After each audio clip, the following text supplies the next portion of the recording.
From the New York Times, it's The Headlines. I'm Tracy Mumford. Today's Friday, September 13th. Here's what we're covering.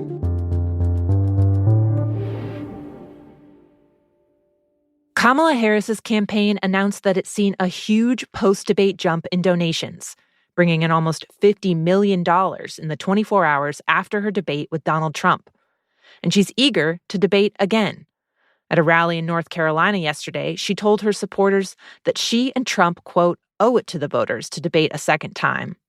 But Trump disagrees. When a prize fighter loses a fight, you've seen a lot of fights, right?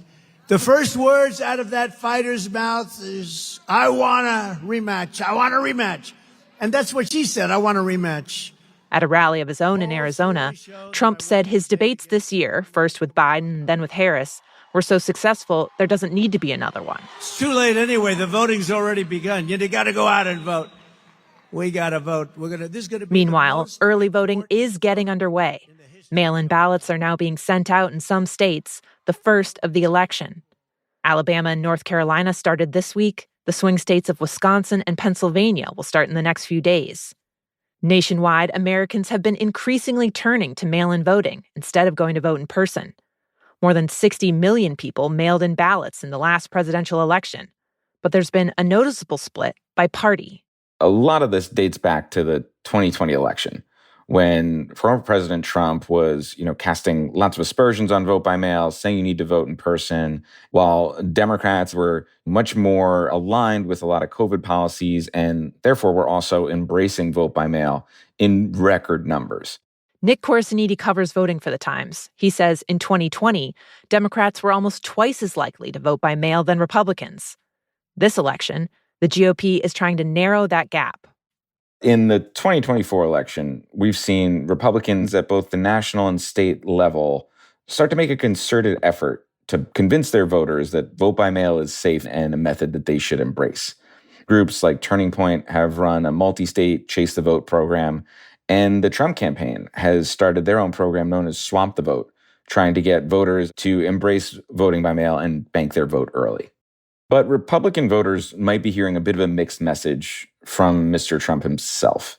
While he's been out there in videos and on the campaign trail saying, we need to vote by mail, he's also regularly very critical of it, saying we need to go back to one-day voting and paper ballots and calling mail voting rigged at times.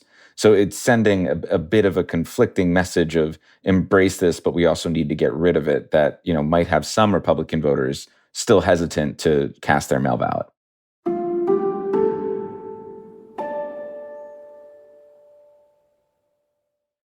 The Times has learned that President Biden is on the verge of clearing the way for Ukraine to use long-range Western weapons to attack Russia. The weapons wouldn't be American-made. They're missiles from Britain and France. But the go-ahead would be crossing what has been a red line for Biden.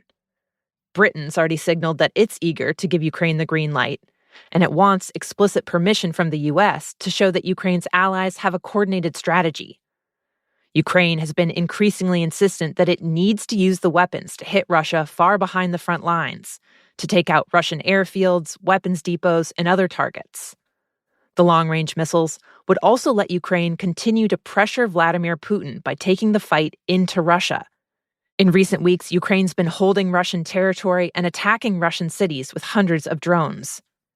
The question of whether Biden will say yes to Ukraine's requests has played out repeatedly during the war, as he's tried to balance supporting Ukraine with not provoking a major escalation from Putin. On Thursday, Putin issued an unusually specific warning to the West about allowing Ukraine to use the long-range weapons. He said that because they require Western technical help and satellite guidance, it would change the, quote, essence of the conflict, and that NATO countries, including the U.S., would be at war with Russia. White House officials say that Biden hasn't made up his mind yet, but that he'll discuss the issue with Britain's new Prime Minister, Keir Starmer, who's making his first official visit to Washington today.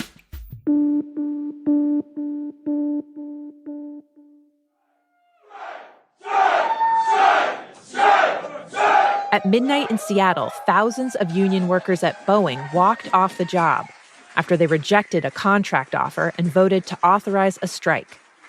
The walkout is expected to shut down most of the company's commercial plane manufacturing, including production of the Boeing 737 MAX.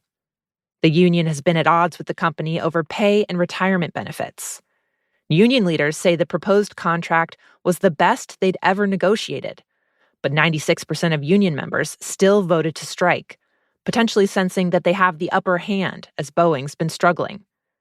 The company's been veering from one crisis to another, and federal regulators already limited production of the 737 MAX earlier this year after a door panel blew out mid-flight, exposing safety and quality issues at the company. The strike could be a huge financial blow to Boeing, which plays a substantial role in the U.S. economy. The last strike by its workers in 2008 went on for almost 2 months. If this walkout goes on that long, one estimate says it could cost the company more than $3 billion.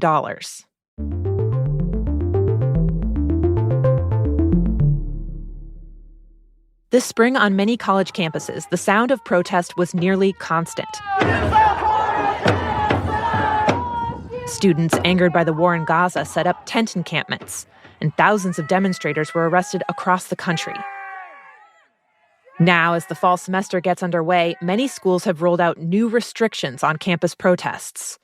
Emory, Rutgers, and the University of California system have banned encampments on their campuses.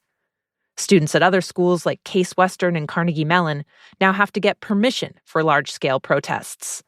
And some schools have basically put in place curfews or even time limits for demonstrations. One college in Pennsylvania says protests and rallies can now only last 2 hours. At Ohio State, all campus events must now end by 10 p.m. Attorneys the Times spoke with say the restrictions don't seem to violate constitutional protections for free speech, though the ACLU of Indiana has already brought a lawsuit against a university there over its new policies. And finally, this season of theater on and off Broadway is going to be so packed with celebrities, you're going to be tripping over them in the aisles. It's not new for big Hollywood names to take a turn on stage, but this slate is unusually star-studded. Robert Downey Jr. is trading in his Iron Man suit for the new play McNeil, about a novelist with an unhealthy obsession with AI. Denzel Washington and Jake Gyllenhaal will appear in Shakespeare's Othello.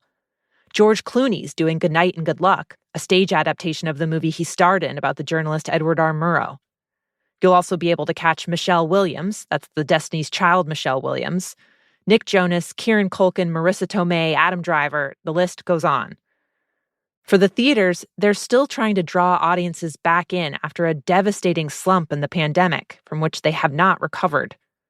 For the actors, it's a different calculation. TV networks and streaming companies have been slashing the number of new series, and Hollywood's been laser-focused on sequels and reboots, so the stage offers a chance to tell more challenging stories. Christian Slater, who will star in a Sam Shepard play this winter, told The Times that while the Hollywood paycheck is undeniably nice, quote, the payoff you feel inside when you're doing theater is an even greater reward.